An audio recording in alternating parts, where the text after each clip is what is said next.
Hi everyone, আসসালামু আলাইকুম, good morning, শুভ সকাল। সবাই কেমন আছেন? আশা করি সবাই খুব ভালো আছেন। আলহামদুলিল্লাহ, আমরাও খুব ভালো আছি।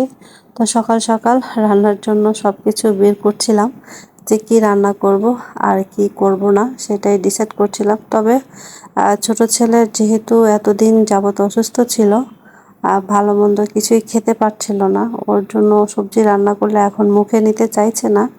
তো সেই জন্য ওর চিন্তা করে একটু মাংসের তরকারি বসিয়েছি। মুরগির মাংস রান্না করছিলাম। তো অলরেডি সেটা আমি বসিয়ে দিয়েছিলাম। তো এর ফাঁকে আর একটা কি করা যায় সেটা চেষ্টা করছিলাম বের করার জন্য। তো মূলত মোটামুটি বৃহস্পতিবারে অনেক কিছুই নিয়ে আসছিলাম, যেহেতু শুক্রবার আর শনিবার স্কুল থাকে না। তো সেই চিন্তা করে 2 দিনের বাজার মোটামুটি আধা কেজি করে নিয়ে আসি। তো নিয়ে আসছিলাম পটল, করলা, টমেটো, আর হচ্ছে একটা লাউ, আর হ্যাঁ আর ঢেঁড়স, এই কয়েকটা সবজি নিয়ে আসছিলাম। তো চিন্তা করলাম করলা ভাজি করি, তাহলে ভালো লাগবে।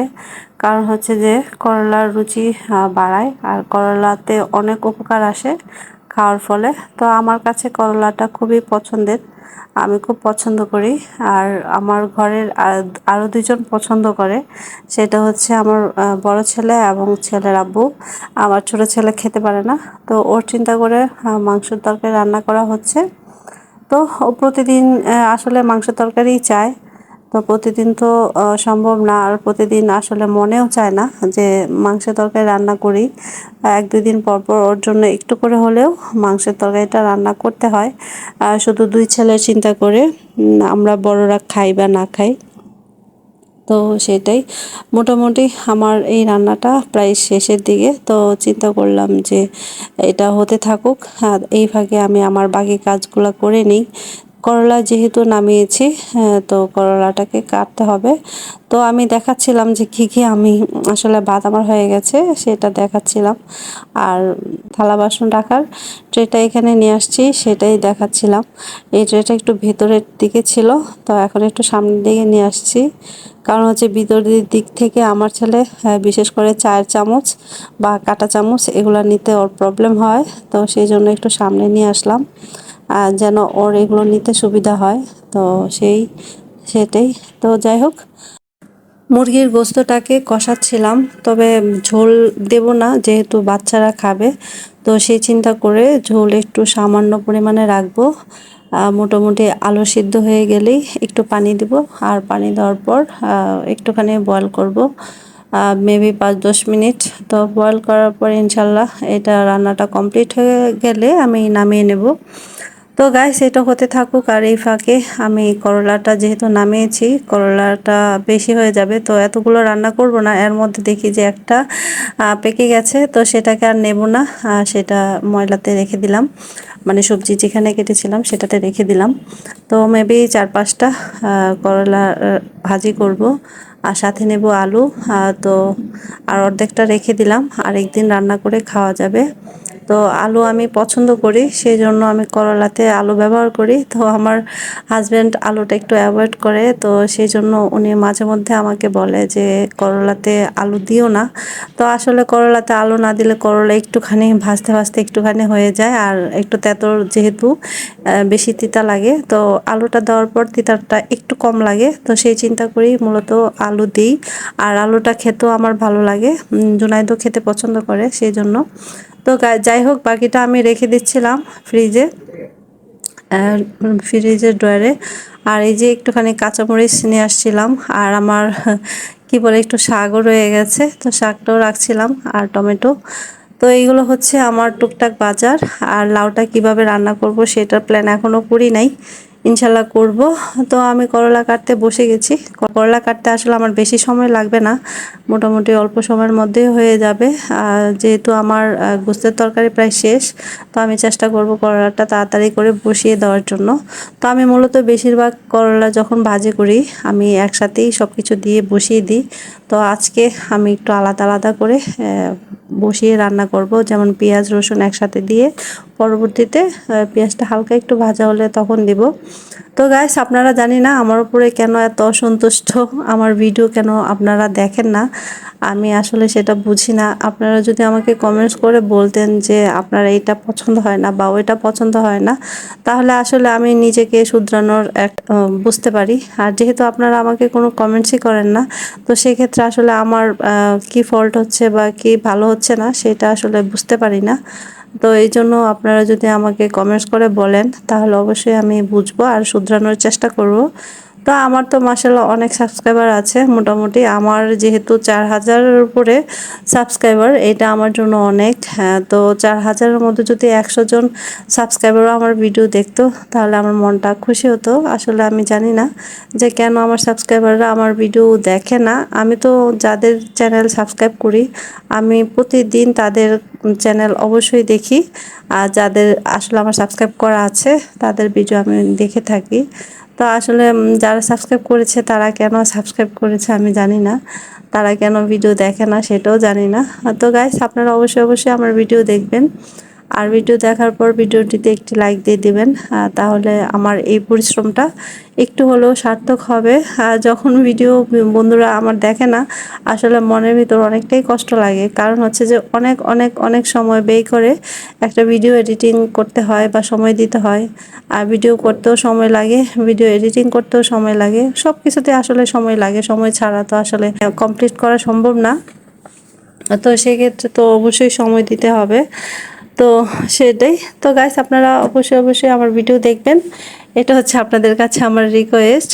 তো আমি এই যে করলাটা কেটে নিয়েছি আর আমি ধুয়ে দিব, মানে ধোয়ার জন্য দিচ্ছিলাম। তো গাইস, আমি জানি না কার কি পছন্দ, তবে আমার করলার যে বিচি থাকে সেই বিচিগুলো আমি খেতে পারি না। অনেকের দেখি বিচিটা খুবই পছন্দের, অনেক মানুষ আছে বিচি খুব পছন্দ করে, কিন্তু কেন জানি আমি করলা পছন্দ করি, কিন্তু করলার বিচিটা যখন আমার কামড়ে পড়ে আমার একদম খাবারের রুচিটা নষ্ট হয়ে যায়। তো সেই ক্ষেত্রে যখন আমি করলা ধুই, আমার আজকে ধোয়াটা দেখানোর উদ্দেশ্য হচ্ছে সেই কারণে, যখন আমি করলাটা ধুই তখন আমি আসলে বিচিগুলা চেষ্টা করি উপর থেকে মানে পরিষ্কার করে নিতে। আর যখন উপর থেকে আমি পরিষ্কার যতটুকু পারি তো করি, আর যতটুকু থাকে আমি যখন ধোয়া শেষ হয়ে যায় তখন চেষ্টা করি যে একটা একটা করে আমার এই করলার বিচিগুলো যেন না থাকে।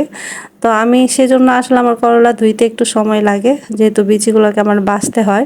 আর কাটার সময় আমি বিচি ফেলে দেই না, কারণ হচ্ছে যে যেভাবে কাটা হয় সেভাবে আসলে বিচি ফেললে আমার অনেকটা সময় লাগবে। তো সেই চিন্তা করে মূলত আমি বিচি ওভাবে তখন কাটার সময় ফেলতে পারি না। তো আমার আসলে আমার যে সময় যেভাবে কাজ করতে সুবিধা হয় আমি ঠিক সেভাবেই কাজ করি। এটা আসলে কাজের সুবিধার হিসাব করেই কাজ করতে হয়, এটা আমার না, শুধু প্রত্যেকটা গৃহিণীরই আসলে কাজের ক্ষেত্রে একটা সুবিধা অসুবিধা আছে। তো সেই জন্য সেটাই। তো গাইস, এই যে আমার করলা ধোয়া শেষ, এখন আমি এটাকে বসিয়ে দেব। তো আমি আগে একসাথে বসাতাম না, আমি আলাদা আলাদাই বসাতাম, কিন্তু এখন সময় স্বল্পতার কারণে আমাকে অনেক কিছুই একসাথে বসিয়ে রান্না করতে হয়। বন্ধুদের দেখাচ্ছিলাম যে আমার গোস্তের তরকারিটা, মুরগির গোস্তের তরকারিটা রান্না করা শেষ। এই যে সামান্য পরিমাণে একটু ঝোল রেখেছি, আর সেটাই। কেমন হয়েছে অবশ্যই আমাকে কমেন্টস করে বলবেন, কারণ হচ্ছে যে আপনাদের কমেন্টসের আশায় আমি আসলে থাকি, কিন্তু আপনারা আমাকে কমেন্টস করেন না, এটা দুঃখ লাগে। তো যাই হোক, আমি এই যে করলার জন্য পেঁয়াজ রসুন দিয়ে দিয়েছি। এখন করলা পেঁয়াজ রসুনটা একটু ভাজা হয়ে গেলেই তারপরে দিয়ে দিব। আর বেশি পরিমাণে ভাজিনি, শুধু তেলটা বয়েল পর্যন্ত রেখেছি, মানে বয়েল হয়েছে এরপরে দিয়ে দিলাম করলার সাথে। কারণ হচ্ছে যে যখন পেঁয়াজ ভাজা হয়ে যায় বেশি বেশি, তখন আসলে একটা পেঁয়াজের পুরো পুরো গন্ধ চলে আসে করলার মধ্যে। তো সেই জন্য এখন আর পেঁয়াজ করলার ক্ষেত্রে অতটা ভাজি না, সামান্য ভেজে দিয়ে দিই করলার সাথে। তো গাইস, এই যে আমার করলা দেওয়ার পর আমি একটু একটু করে এটাতে লবণ দিব। আর আমি করলা ভাজিতেও হলুদ ব্যবহার করি আর ধনিয়ার পাউডার ব্যবহার করি। কারা কারা ব্যবহার করেন না আমাকে অবশ্যই কমেন্টস করে জানাবেন, আর কারা ব্যবহার করেন সেটাও জানাবেন। তো সেটাই। তো গাইস, এই যে রান্না বলতে বলতে আমার প্রায় শেষ হয়ে গেছে, একটা রান্না হয়ে গেছে, আর একটা রান্না করছি। তো টুকটাক ভর্তা টর্তা সেটা করি। আসলে সব কিছু আসলে শেয়ার করা সম্ভব হয় না। শুধু যে দুইটা তরকারি দিয়েই সবসময় খাই তা না, সময়তে দুইটা থাকে, সময়তে তিনটা থাকে, সময়তে চারটা থাকে, সময়তে ভর্তা থাকে, মানে একটা না একটা ঘুরে ফিরে থাকে। তো সেই ক্ষেত্রে আমি অত কিছু মানে পুরান যেটাই থাকুক বা নতুন যেটাই হোক সব কিছু আসলে দেখানো সম্ভব হয় না। তো যখন যেটা আশা করি যে এই জিনিসটা দেখাবো বা এই জিনিসটা আমি ভিডিও করব, তো সেক্ষেত্রে আমি সেটাই করি। অন্য কিছু আর দেখানোর প্রয়োজন মনে হয় না বলে আমি আসলে সেগুলো ভিডিও করি না।